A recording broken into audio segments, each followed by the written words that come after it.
Lara Roman Odi, de Estados Unidos, de Ohio, y la ponencia que nos va a presentar es Memorias de mi espíritu y evolución consciente a la luz del espiritismo. Gracias, Clara, y ahí estamos con los oídos muy abiertos. Rosa Díaz y Mercedes García, su generosa invitación a presentar mi trabajo en este importante tercer Congreso Internacional Espírita. Mucho me honra y me complace compartirlo con todos ustedes. En la tarde de hoy abordaré la idea de la evolución consciente a la luz del espiritismo, partiendo de mi más reciente libro, Memorias de mi espíritu. Escribir este libro... Déjame pasar esto.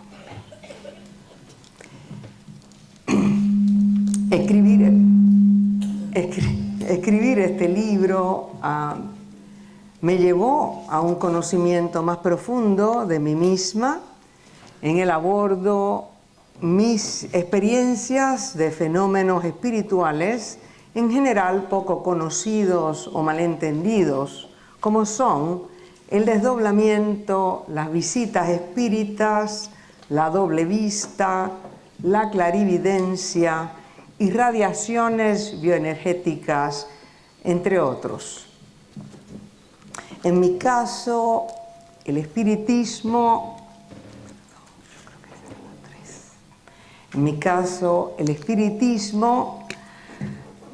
me ofreció las herramientas para entenderlas y darles una explicación racional. Porque, como explica Allan Kardec, esto está adelantado, perdonen.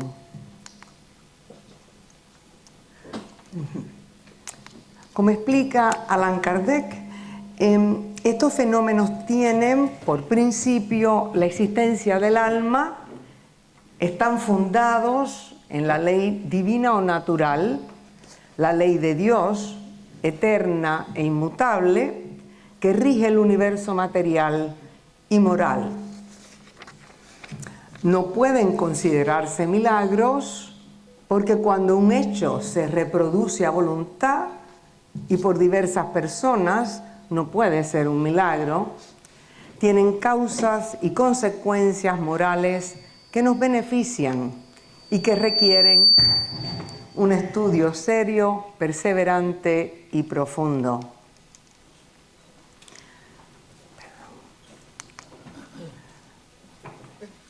Perdonen, pero esto está caminando más rápido de lo que pensé.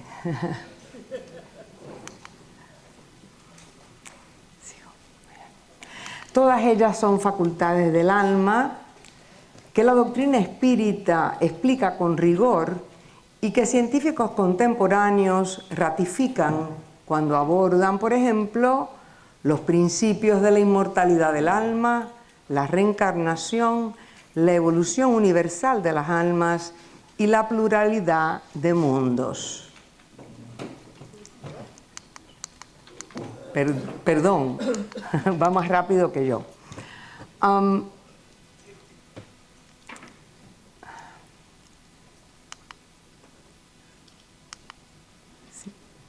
Partiendo de la idea de la evolución consciente a la luz del espiritismo, en la conferencia de hoy procuraré responder a 3 preguntas fundamentales.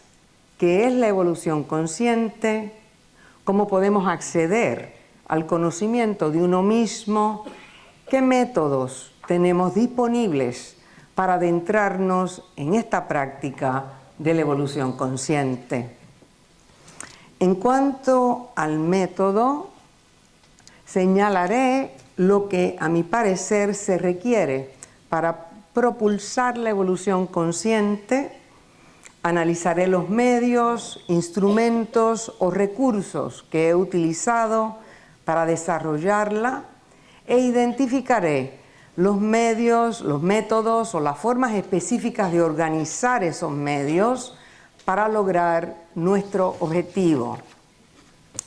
Los fenómenos espirituales que trato en Memorias de mi Espíritu son, en palabras de Allan Kardec, cito, el accesorio, no son la base esencial, pero vienen a confirmar la doctrina. El espiritismo efectivamente me dio la llave para entrar en ellos, conocerme mejor y promover mi propia evolución consciente.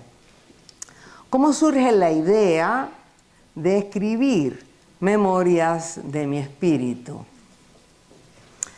Acababa de terminar un proyecto de investigación académica sobre las pioneras del espiritismo en Puerto Rico. Parte de esa investigación histórica se centró en un análisis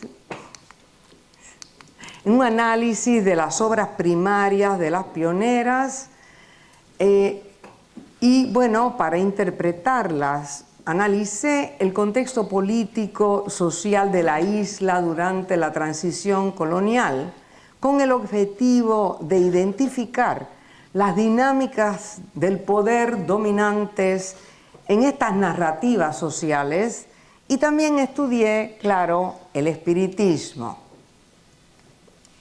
Leí los libros de Allan Kardec, su codificador, los de León Denis, ese extraordinario escritor que consolidó el movimiento espírita, algo de Gabriel Delaine, el ingeniero de la época que investigó el asunto de la inmortalidad del alma y la reencarnación. Y también leí a escritores contemporáneos que conocen muy de cerca el espiritismo, como son el doctor puertorriqueño Pablo Serrano, el profesor venezolano John Aizpurua, entre otros, para entender con mayor profundidad la filosofía moral, ética, espírita de nuestras pioneras, filosofía que afirma la igualdad entre el hombre y la mujer, la justicia social y la responsabilidad personal en la transformación de la conciencia. Además, me serví de la historia oral para determinar el impacto del espiritismo en el Puerto Rico contemporáneo. Así que entrevisté a mujeres directoras activas en centros e institutos espíritas de mi país que todavía me ofrecen generosamente sus recursos y conocimientos. También leí a otros investigadores contemporáneos que no son espiritistas, pero que abordan el tema de las vidas pasadas y corroboran principios espíritas fundamentales. Pienso, por ejemplo, en el doctor canadiense en medicina Ian Stevenson, que investigó los casos de niños que recuerdan espontáneamente las vidas anteriores, hablan en idiomas que no podían haber aprendido en esta vida o revelan lugares y familiares de vidas anteriores. En el psiquiatra Brian Weiss, que mediante la regresión hipnótica se encontró con las vidas anteriores de su paciente Catherine y con maestros espirituales que le enseñan a él y a nosotros, sus lectores, sobre la dimensión espiritual. El trabajo del doctor Michael Newton es también importantísimo porque a través de regresiones hipnóticas profundas, Newton documentó lo que vieron y sintieron sus pacientes en periodos de entrevida, entre la muerte y el renacimiento.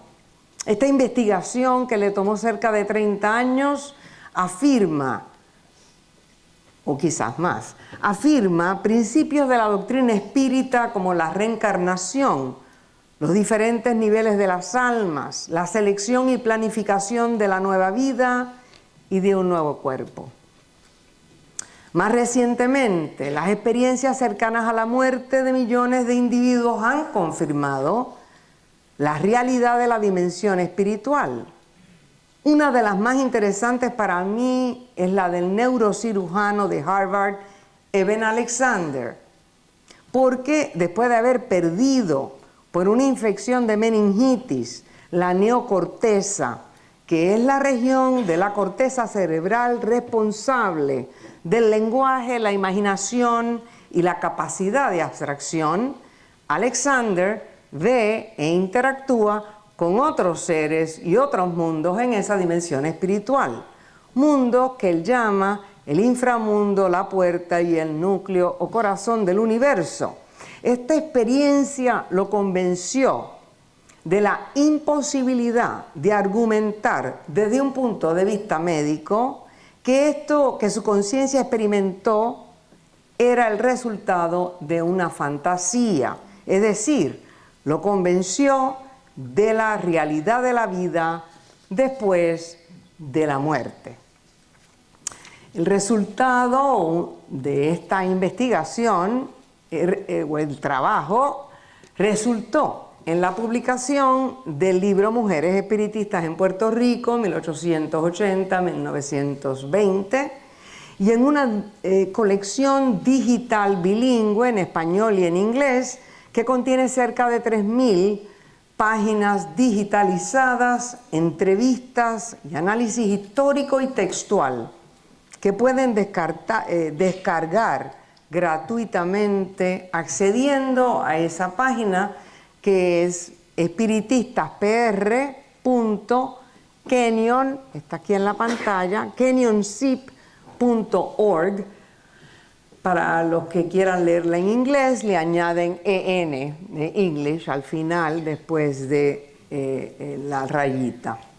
Este estudio me llevó a interpretar mis propias experiencias espirituales que hoy día considero propiamente espíritas. Así que de Mujeres Espiritistas en Puerto Rico nace el ímpetu de escribir memorias de mi espíritu. Este estudio me ofreció un marco conceptual diferente para entenderme mejor. Entre otras cosas, entendí que la experiencia espírita era parte de mí desde niña. No lo sabía, no podía nombrarla ni integrarla plenamente a mi personalidad. Pero armada de este conocimiento, decidí pasarlas al papel como una manera de pensar sobre ellas. Entendí que sería algo beneficioso para mí y tal vez para mis 2 hijas.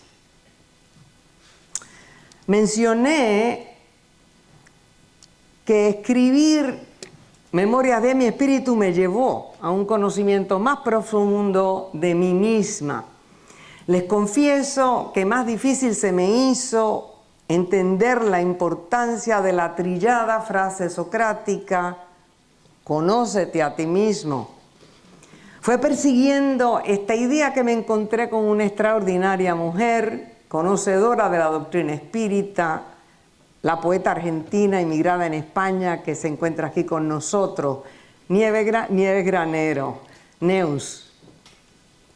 La conocí en una conferencia espírita a través de la pantalla, en la que Neus hablaba de la evolución consciente con soltura, pero más importante aún, con una compasión profunda.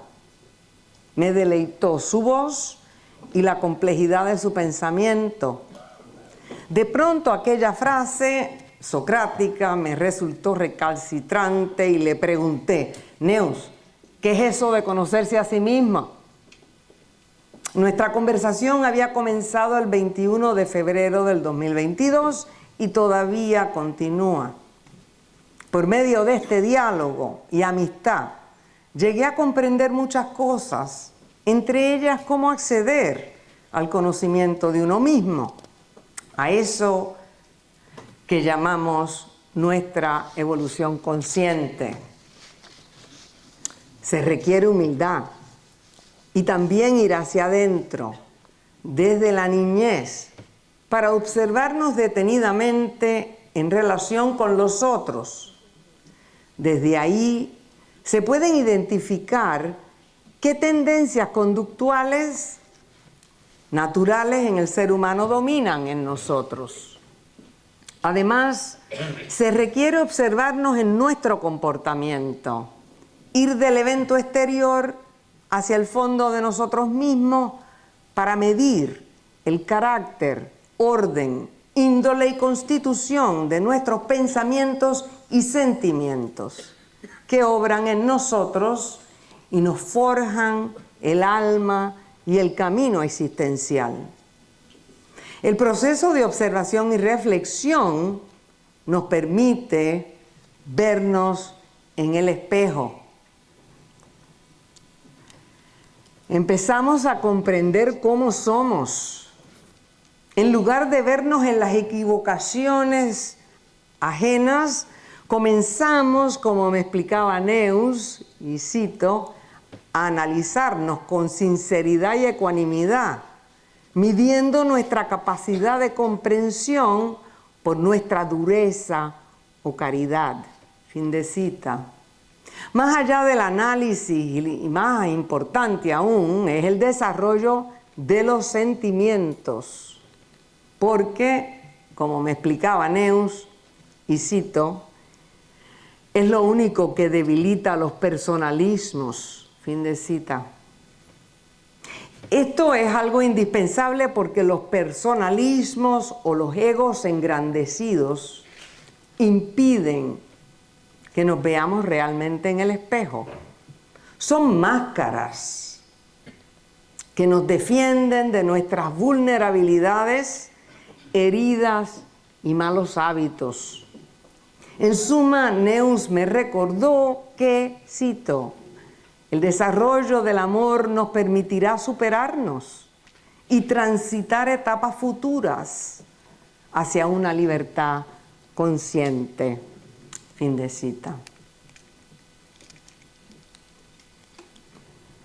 Comencé el proceso de este conocerme mejor, ayudada por mi querida amiga Neuss, y por cerca de un año me detuve a observar comportamientos y tendencias conductuales profundamente arraigadas en mí.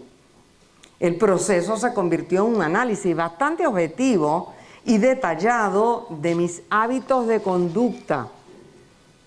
Orgullo, vanidad, apatía, ira, etc., me sirvieron de mapa para conocerme mejor. Me resultó muy útil identificar por lo menos 10 capacidades o habilidades de las que carezco en cada caso. También me fue muy valioso nombrar aquellas características de mi personalidad en las que me destaco. Utilizando mi solvencia interior, empecé a practicar deliberadamente capacidades de las que entendía carecía: paciencia, confianza en los otros, foco en la colectividad, capacidad de sacrificio y desapego. El propósito, me explicaba Neuss, es debilitar las tendencias negativas sin ahogar los personalismos. Una pregunta importante en este proceso es cómo interrumpimos o controlamos el flujo natural de nuestro comportamiento. Primero hay que reconocerlo y luego hay que trabajar activamente en dirección contraria. Ayuda mucho entender que todos estamos participando en el mismo proceso. Eso nos hace más humildes y activa nuestra generosidad. Aprendemos a mirarnos y a mirar a los otros con mayor ecuanimidad y caridad. Nos volvemos más indulgentes y compasivos con la humanidad doliente, una obra maestra en proceso. Este conocimiento me liberó y me alegró profundamente el corazón. Desde entonces me sumo a ese grupo de almas que procuran conocerse a fondo y cultivar los buenos sentimientos, porque, como dicen los espíritus, cito, la finalidad del espíritu es el amor y tarde o temprano llegamos a él.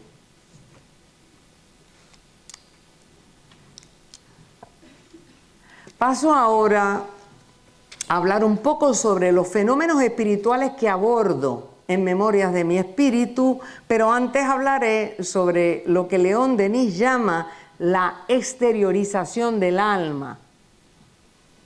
En el libro La experiencia del más allá, Denis explica que, cito, el estudio de la exteriorización del alma durante la vida nos lleva al estudio de sus manifestaciones después de la muerte.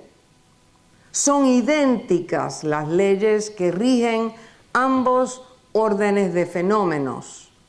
La exteriorización no es más que un anticipo del estado de libertad del espíritu, un vislumbre de esa otra forma de existencia que vuelve a encontrarse exento de las trabas de la materia.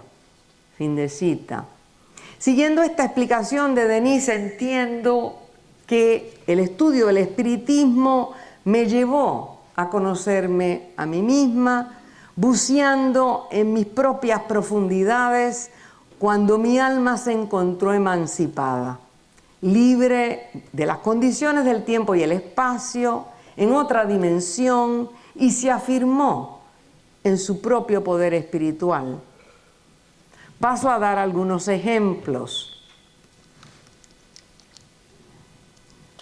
Cuando tenía 17 años tuve mi primera experiencia de desdoblamiento y supe que estamos hechos de más de una sustancia, cuerpo físico, instrumento de conocimiento y trabajo, cuerpo energético, periespíritu y espíritu.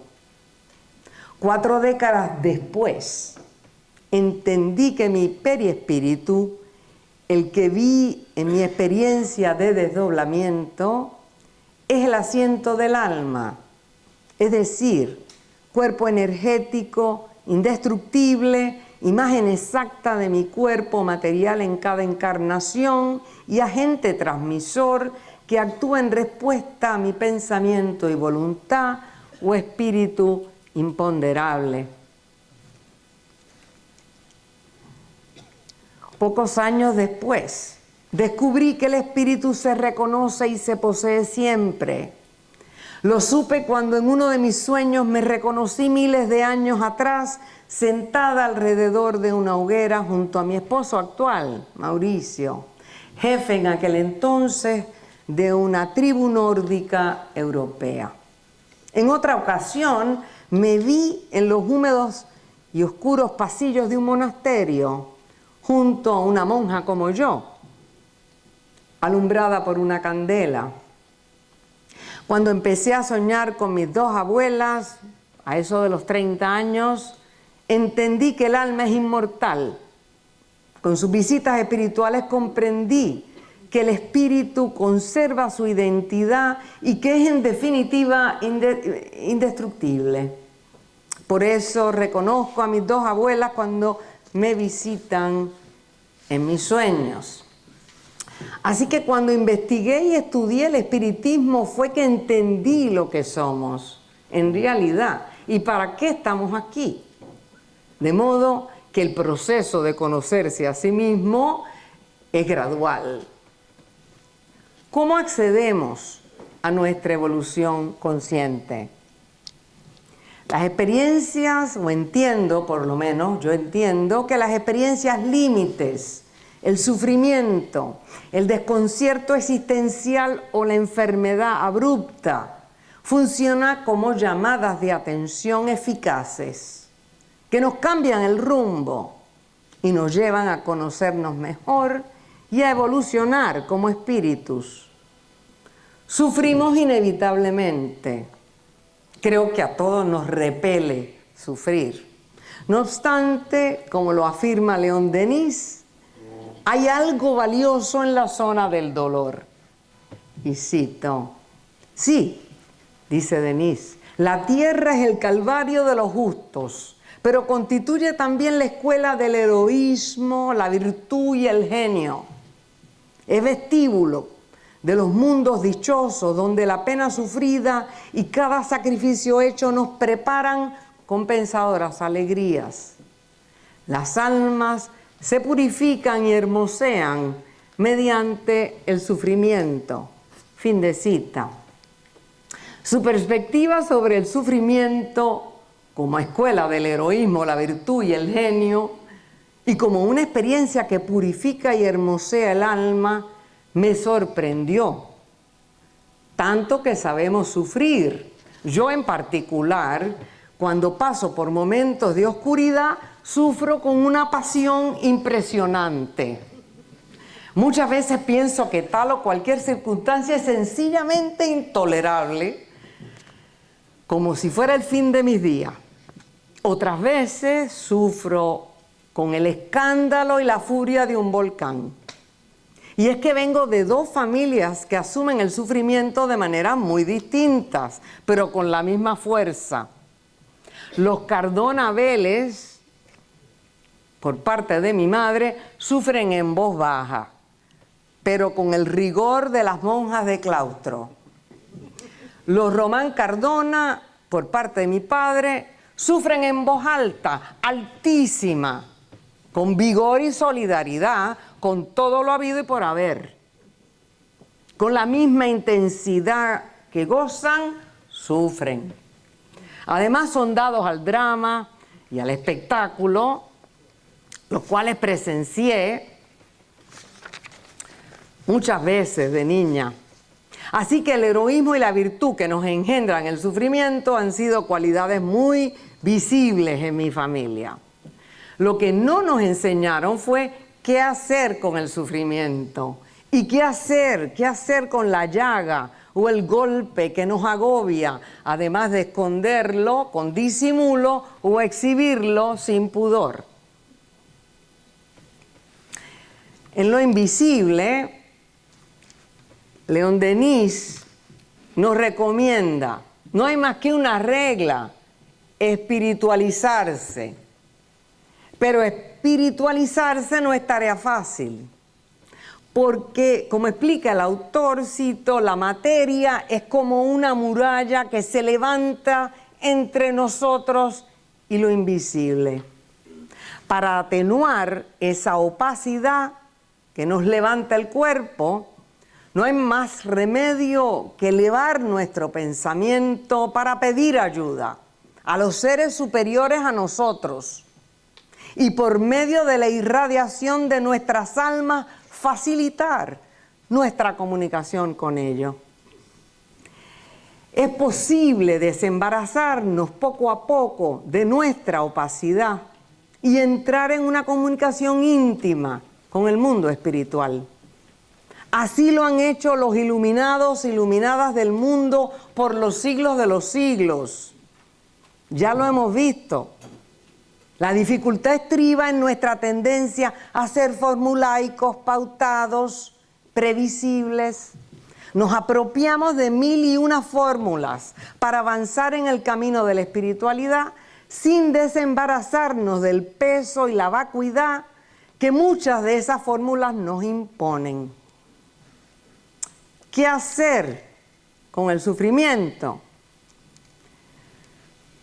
Creo que hay que volar liviano, como las aves del campo, y dejarse caer en la quietud y el silencio para que el alma hable.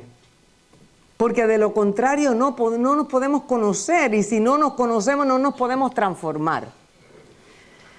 De León Denis aprendí algo muy práctico. Con el sufrimiento se aprende.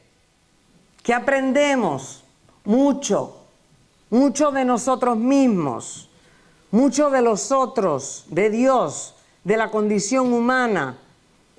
Dicho aprendizaje nos transforma moral e intelectualmente. León Denis nos legó la regla de oro, espiritualizarse. Mi experiencia me enseñó que espiritualizarse comienza no con fórmulas, sino con la limpieza de corazón y el pensamiento. Empecé a trabajar en mí misma y aprendí a hacer sándalo, a perfumar hasta el hacha que me hiere, porque todo eso es ganancia para el espíritu. Paso ahora a discutir los medios, instrumentos, métodos que tenemos disponibles para adentrarnos en la práctica de la evolución consciente. Para mí, la oración es un instrumento activo, porque lo fue en la casa de mi infancia, en la que aprendí a meditar y a pedir ayuda a los espíritus elevados que nos acompañan. De toda esa experiencia familiar aprendí a curarme a mí misma y a los otros. ¿Cómo es que una sencilla oración puede dar resultado? León Denis lo explica así, cito: por encima de todas las iglesias humanas, fuera de todos los ritos, de todas las sectas y de todas las fórmulas, existe un foco supremo en que el alma puede alcanzar por el impulso de la fe. Allí encuentra fuerzas extraordinarias, socorro, luces que no se pueden apreciar ni comprender si se desconoce a Dios y no se quiere orar. En realidad, la cura magnética no exige ni pases ni fórmulas especiales, sino tan solo el deseo ardiente de consolar al prójimo y el llamamiento sincero y profundo del alma a Dios, principio y fin de todas las fuerzas. Fin de cita. Nos preguntamos por qué a veces nuestra oración parece desatendida. ¿Qué es lo que le da poder a la oración? Parece ser que la intención, la sinceridad de corazón y la fe del que ruega tienen mucho que ver en el asunto. Así lo explica Allan Kardec en el Evangelio según el Espiritismo. Y cito: la oración del hombre de bien tiene más mérito a los ojos de Dios y siempre más eficacia que la del hombre vicioso y malo, porque éste no puede rogar con el fervor y la confianza que solo se adquiere por el sentimiento de la verdadera piedad, del corazón del egoísta, de aquel que ruega solo con la articulación de las palabras.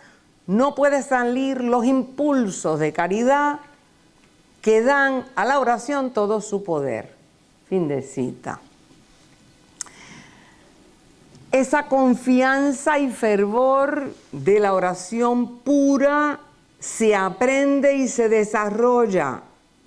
La espiritualidad no es un don, es un esfuerzo. De tanto quererla y practicarla, un día de tanto nos hallamos en un espacio infinito, bebiendo del agua que sacia toda sed. Y nos penetra la mansedumbre en el corazón, la aceptación de todo lo que acaece. En ese presente de la abundancia de Dios, el corazón se despoja poco a poco de sus impurezas y empezamos a ver con los ojos del alma el más allá. De lo contrario, nos quedamos en la explicación banal, humana, la que por más que se alce no alcanza. Por eso, Kardec en el ítem 12 del citado libro resume: la oración, cito, la oración está recomendada por todos los espíritus. Renunciar a la oración es desconocer la bondad de Dios, es renunciar para sí mismo a su asistencia y para los otros al bien que pueda hacérseles. Fin de cita. La oración dictada por el corazón es grata a Dios porque, como explican los espíritus, cito, orar a Dios es pensar en Él, acercarse a Él, para alabar, pedir y agradecer. La oración nos hace mejores porque orar nos hace más fuertes contra las tentaciones del mal y nos asisten. Y esa ayuda, cito, nunca se niega cuando es pedida con sinceridad. La intención es la regla. Todo esto me enseñó a conocerme como un vehículo e instrumento espiritual en el mundo. Y claro, a cultivar la espiritualidad, esa palabra gigante y maleable que a muchos nos confunde. La meditación es otro instrumento que ayuda en el camino de la evolución consciente. Lama Rinchen me enseñó que no hay evolución automática, que si hay saltos evolutivos, si hay trascendencia, si hay santos y santas que logran descubrir quiénes son, es porque hay seres iluminados en el mundo que ennoblecen al ser humano, que ayudan a mejorar la humanidad. La meditación y la oración o la elevación del pensamiento hacia Dios son caminos, instrumentos en esta búsqueda de trascendencia y evolución consciente. ¿Para qué meditamos? Para descansar de nosotros mismos, para que la mente se vacíe de todo lo ocurrido. Con la meditación se gana y se pierde. ¿Qué se pierde? Miedo, ansiedad, angustia, preocupación, depresión. ¿Qué se gana? Un conocimiento más profundo de nosotros mismos. ¿Cómo? Se relaja la mente y la conciencia se vuelve un ojo que examina con lucidez lo que sucede en ella misma.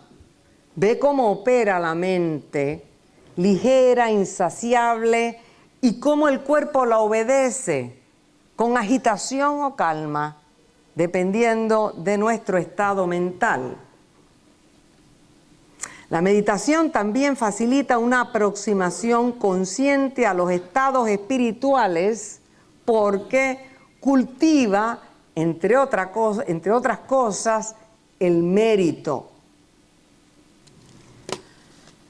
Según el Lama Rinchen, mérito es todas las virtudes, cualidades, estados espirituales que nos armonizan con la verdad.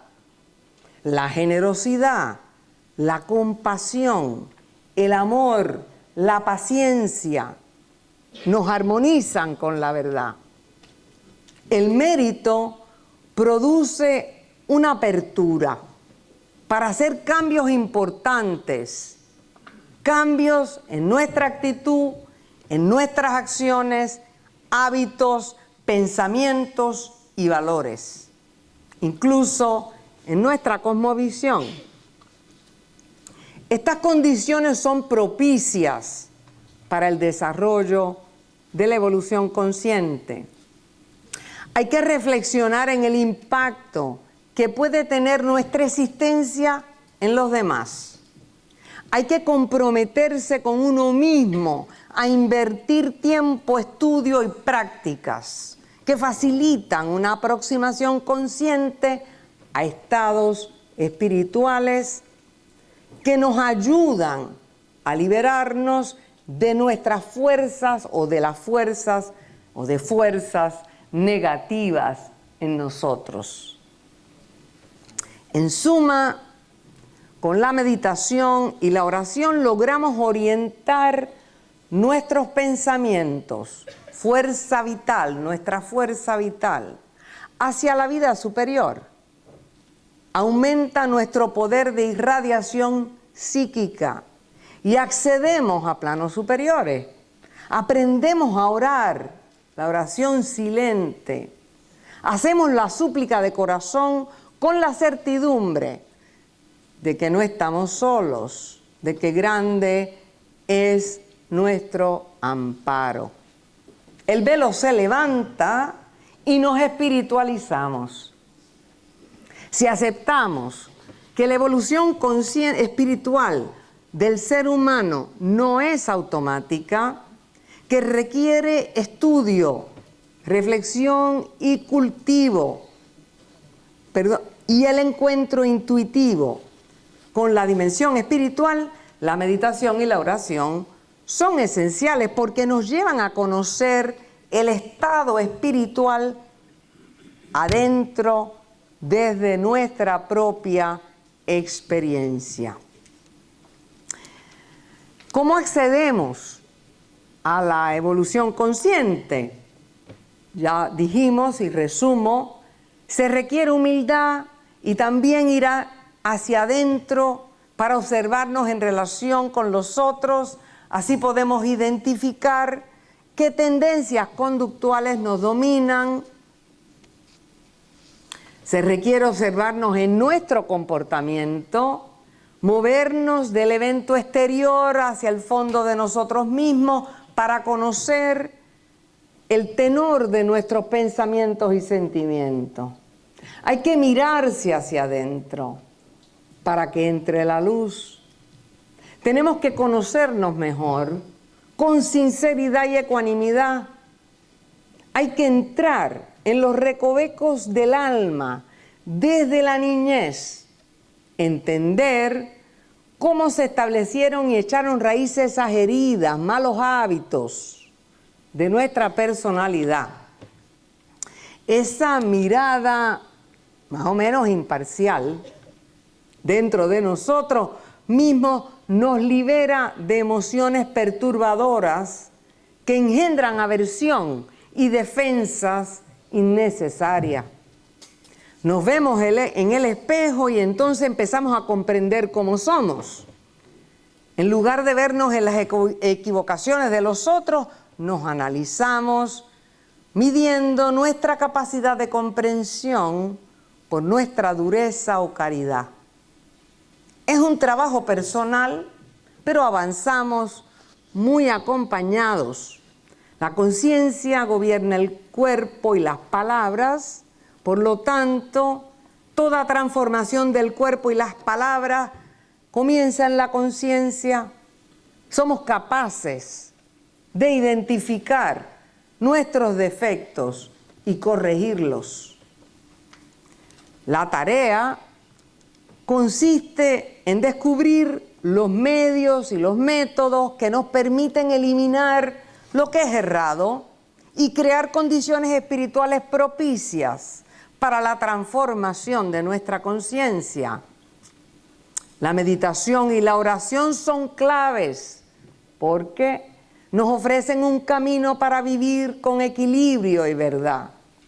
Son instrumentos útiles en el camino de espiritualizarnos. Hay que vivir de cara a la eternidad, sabiendo que lo mejor es dar lo mejor de nosotros. El amor cree, piensa y habla lo mejor. O como lo explica León Denis en una escena dialogada entre el hombre y el espíritu que publica en Revue Spirit de 1926. El hombre se queja y el espíritu le responde. Medita y ora. La oración ardiente es una llama, una radiación del alma que disipa las brumas, ilumina el camino, señala el fin. Medita y ora. Y si sabes orar, obtendrás la visión y la comprensión de la belleza del mundo, del esplendor del universo. Verás el inmenso camino ascendente que conduce a las almas de etapa en etapa hacia la sabiduría, la paz serena, la luz divina, y darás gracias a Dios. Me gustaría cerrar esta conferencia con un soneto de mi querida amiga Neus, que se titula Más que viento.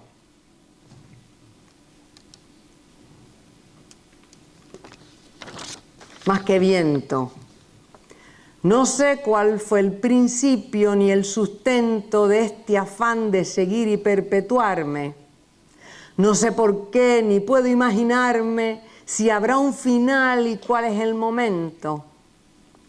Solo me es permitido andar a tientas, atisbar el entorno y su conjunto, y si me esfuerzo y llego a un contrapunto, puedo ver más allá de mi conciencia. Me concentro en andar y hacer camino, mudar de piel, dejar en el desierto mi huella frágil y escribir destino. Me contento con descubrirme vivo, decir, estoy aquí, soy más que viento, puedo guiar mi eterno movimiento. Muchas gracias, Neus, y por su atención. Muchas gracias.